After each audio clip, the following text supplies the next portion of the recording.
At my grandfather's funeral, everyone laughed when I got nothing but a plane ticket to Monaco. They had no idea what awaited me and how I would turn the tables forever. The day Aloan Strath buried her grandfather, the sky wept harder than anyone inside the Strath family mansion. Rain hammered against the glass like a warning, drumming through the cold Scottish morning as though nature itself knew the truth. Nothing about this funeral was honest. Not the tears. Not the grief. Not the family. For Aloan, standing at the back of the marble corridor with her hands clenched so tight her nails bit her palms, the only real piece of the day was the polished oak coffin resting at the center of the hall. Alastair Strath, billionaire, kingmaker, industry titan, and the only person who had ever looked at her as though she mattered, lay still inside it. Her grandfather had been the only light in a house built of shadows. She blinked away the tears burning behind her eyes. Crying would only give her mother more ammunition. Every weakness became a weapon with the Strath family. Aloan, a syrupy voice said behind her, "Don't stand so close to the casket. It's indecent." Her mother, Muriel Strath, moved like a serpent. Elegant, poised, deadly beneath silk. Her dark hair was pulled into a sharp French twist that made her cheekbones look even harsher. A black diamond necklace flashed to her throat like a badge of status. Aloan stepped back automatically, just as she had done all her life. Muriel smiled with polished cruelty. "That's better. People are watching, darling. Try not to look so emotional. It makes you seem desperate." "I'm not desperate," Aloan murmured. Muriel's smile sharpened. "Of course you are. You always have been." Before Aloan could reply, footsteps echoed as her older brother, Christian, sauntered over with a glass of champagne. Drinking at a funeral, just like him.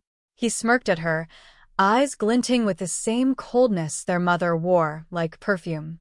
"Try not to embarrass us today, little Elle," he said mockingly. Grandfather hated tears. "Oh wait," he fake gasped. "He only hated your tears." Aloan's jaw tightened. She said nothing. Silence was her only shield here. Her grandfather would have shut them up. He would have thrown them out of his house for speaking to her like that. But he wasn't here anymore. And they knew it.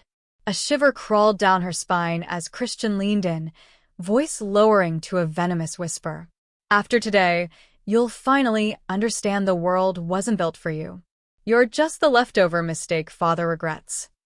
"Aloan," Muriel snapped, "go sit down. The reading of the will is in 30 minutes. Of course. That was the only thing any of them cared about today. Money, power, control. Not the man who had built them an empire. Not the man who had raised Aloan more than her own parents had. Not the man who whispered stories to her when she was a child about destiny and courage and loyalty, things no one else in her family believed in. As she walked away, she heard Christian chuckle to their mother. "Don't worry," he said. "After today, we won't have to see her anymore." Aloan didn't turn. She didn't react. But inside her chest, something cold twisted, grief mixing with a strange, growing dread she couldn't yet name. By the time the family gathered in the mahogany-lined study, the storm outside had grown violent. Wind slammed the windows, rattling them in their frames as though trying to break the house open and expose everything inside. The Straths sat in a perfect line like royalty awaiting their coronation. Muriel, Uncle Reginald, cousins Olivia and Max Christian. Aloan sat alone at the far end of the long table, the undesirable daughter who had no wealth, no inheritance, no value in their eyes.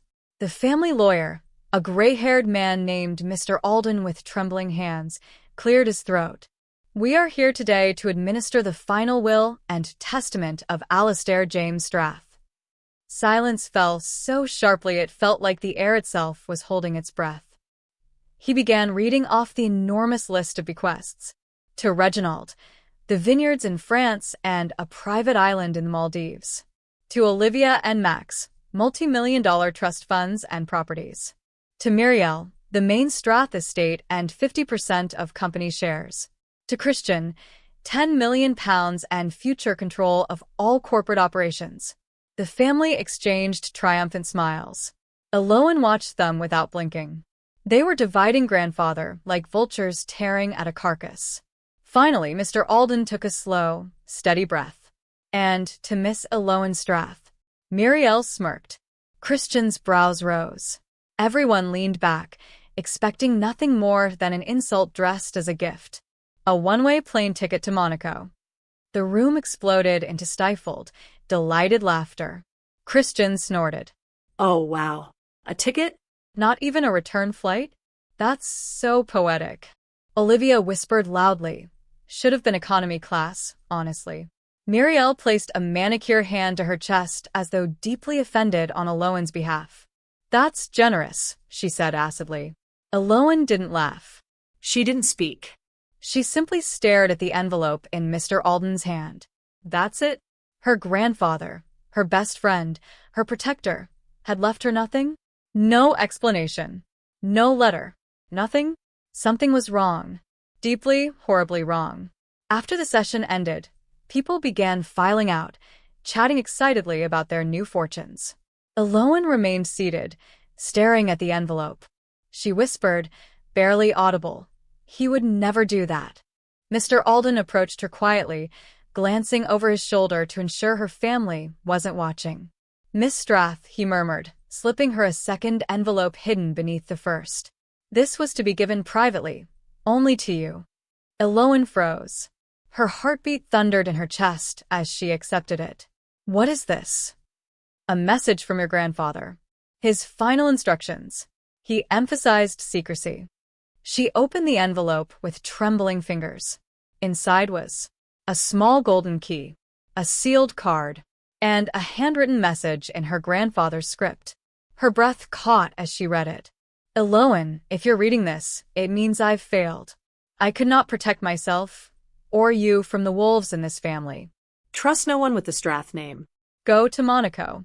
Use the key. Find the truth. I could not speak." Her hands began to shake as she read the last line. "Nothing is what it seems."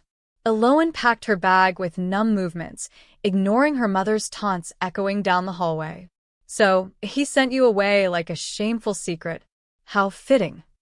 Christian laughed from the stairs. "Monaco is beautiful, Elle. You'll fit right in with the other nobodies pretending to be rich." She said nothing. Silence was safer.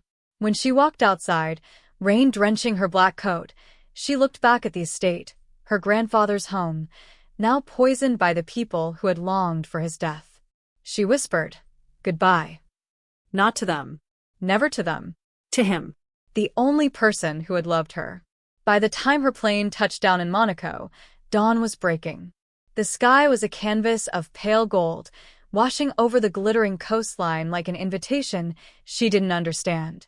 She hadn't even taken 3 steps out of the arrivals terminal when a tall figure stepped toward her. Dark hair, steel blue eyes, a jawline sharp enough to cut glass. He moved with the quiet confidence of a man who understood danger intimately. "Miss Eloan Strath?" he asked. Eloan stiffened. "Yes." He extended a gloved hand. "I'm Lucien Vale, your grandfather's personal executor." Executor. Not a lawyer. Not an advisor. A different word. A dangerous word. He gestured toward the parking lot. "We should leave immediately. It isn't safe here." "What do you mean?" Lucien's gaze locked onto hers, piercing, assessing, guarded by 1,000 secrets. "It means," he said quietly, "your grandfather didn't die of natural causes." The ground seemed to vanish beneath her feet. "What?" "He was killed," Lucien murmured. "And the people responsible will come for you next, before you discover the truth he left behind." Cold shot down Eloan's spine. Her family. It could only be them. "The ticket wasn't an insult," Lucien added softly. "It was a warning. A lifeline." "And the key you carry?" His voice dropped lower. "It's the beginning of everything." Heart hammering, Eloan whispered, "What does it open?" Lucien stepped closer, eyes darkening. "Solara." "What is Solara?" He opened the car door, revealing a black folder filled with documents, maps, encrypted drives, and photos of men in suits. "Not what," he said. "Who?" Eloan's breath shook. "Who?" Lucien held her gaze, voice dropping to a lethal whisper. So Lara is your grandfather's hidden empire. And you, Eloan Strath. He leaned in, his breath ghosting her ear. Are the heir. The sunlight shimmered off the azure waters of Monaco as Eloan stepped out of the sleek black car, her hands still trembling from Lucien's revelations. Solara. A name she had never heard, a world she had never imagined, and a legacy her grandfather had left for her alone. Lucien guided her through narrow streets that twisted like veins around the glittering coastline, each step making her feel simultaneously alive and hunted. She couldn't help but notice the grandeur of the city. The yachts, the luxury cars, the carefully manicured gardens, but nothing dazzled her. Nothing compared to the storm brewing inside her. Why me? Eloan whispered, her voice barely carrying over the distant hum of traffic. Lucien paused, turning to look at her with eyes that seemed to pierce into her soul. Because you were the only one who cared for him. The only one he trusted. Everyone else, they only saw wealth. They didn't see him, they didn't see you. That's why he left you, Solara. Eloan swallowed, her heart pounding in her chest. She could feel the weight of her grandfather's plan pressing down on her. For the first time in her life, she realized that her family had underestimated her, and that was their first mistake. The estate, which her grandfather had carefully hidden behind layers of secrecy, was more than a mansion, it was a command center. Screens lined the walls, showing financial data, encrypted networks, and security feeds. Documents and files were meticulously organized, each labeled with her grandfather's elegant handwriting. Lucien handed her a tablet. All of this is yours. Stocks, companies, investments, hidden accounts across the globe. Your grandfather wanted you to have control only when the time was right. Eloan stared at the screen, numb. This was bigger than she could have imagined. The power, the responsibility, it was terrifying. Why now? She asked. Because, Lucien said, his voice low, your family has no idea what they've done. If they find out you're here, they'll try to take it by force. A cold smile crept across her face. Her blood was boiling, not from fear, but from rage. Every insult, every slight, every betrayal her family had ever committed rushed back. They had mocked her, abandoned her, and laughed at her. Now, she had the power to turn the tables. Over the next few days, Lucien trained Eloan. Not in combat, though she would need that, but in strategy, in reading people, in understanding Solara's vast networks. She learned how to navigate the encrypted systems, how to manipulate stock markets discreetly, and how to uncover secrets that could ruin the most powerful people. Each lesson sharpened her mind and hardened her heart. At night, she and Lucien would sit on the balcony, overlooking the harbor.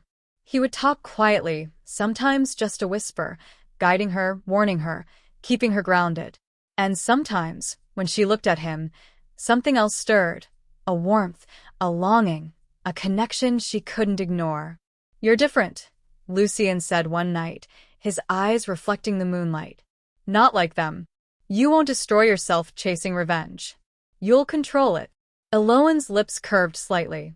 And what about love? She asked, almost teasing. Lucien's gaze darkened.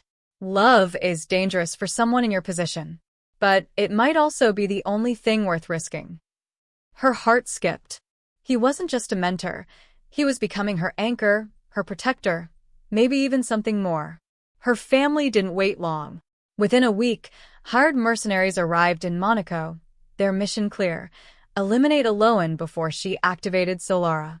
The first attack came at the villa. Explosions shook the walls. Glass shattered. The sound of gunfire echoed through the corridors. Lucien moved like a shadow, shielding her, his skill precise, deadly. Eloan ducked behind pillars, her mind racing. She realized then that she wasn't just defending herself. She was defending her grandfather's entire legacy. By the time the attackers were subdued, Eloan had made her decision. She would fight, and she would win. A week later, they arrived. Muriel, Christian, Reginald. All of them, smug, confident, and armed with lawyers, mercenaries, and greed. They expected an easy takeover. They didn't expect Eloan Strath. You shouldn't be here, Muriel hissed. This is our inheritance. You took everything from me, Eloan replied, her voice cold, sharp, cutting through the room like a blade. But you forgot one thing. My grandfather protected me, and he taught me how to survive you.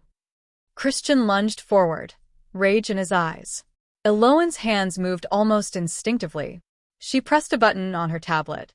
Within seconds, their accounts froze. Their yachts were impounded. Their properties are locked. Every asset they had gained from Alistair vanished instantly. Lucien stepped close, his presence reassuring, powerful. Your grandfather prepared for this, he said quietly. Every move they make, every attack, they can't touch you now. Her family's faces twisted from triumph to horror as they realized the extent of Eloan's power. So Lara wasn't just money. It was an influence. It was a secret. It was controlled. Eloan learned how to use it, not for petty revenge, but for justice. She exposed their corruption, their betrayal, their crimes, not just to her family, but to the world. Muriel's empire crumbled. Christian was humiliated publicly. Reginald was left powerless. Eloan watched them, detached, satisfied, but not cruel. She had become something stronger than revenge, a force of reckoning. Through it all, Lucien remained her anchor. They fought side by side, strategized together, and slowly, the tension between them grew. Nights spent planning Solara's activation became moments of intimacy. Glances became touches, touches became whispered words. One evening, standing on the balcony overlooking Monaco, he took her hand. Eloan, you've survived them. You've become everything your grandfather believed you could be. But don't forget, power without someone who sees you is lonely. Her heart ached. I'm not lonely, she whispered. Not with you. And in that quiet, dangerous moment, they shared their first kiss, soft, intense, and electric, a promise that in a world of betrayal, they could trust each other. The last attempt by her family came months later, but it was too late. Eloan, trained, prepared, and backed by Solara's power and Lucien's skills, anticipated every move. When they tried to confront her again, it wasn't gunfire that defeated them. It was the law, the networks, and the meticulous planning her grandfather had left her. By the time it was over, Eloan had not just survived. She had risen. She was the queen of Monaco's shadow empire, the rightful heir of her grandfather's hidden legacy, and untouchable. Lucien wrapped his arms around her as they watched the sun rise over the harbor. You did it, he whispered. Eloan looked out over the water, a small smile playing on her lips. We did it, she said. And they'll never see me as weak again. For the first time, she felt whole, powerful, loved. And finally, she was free.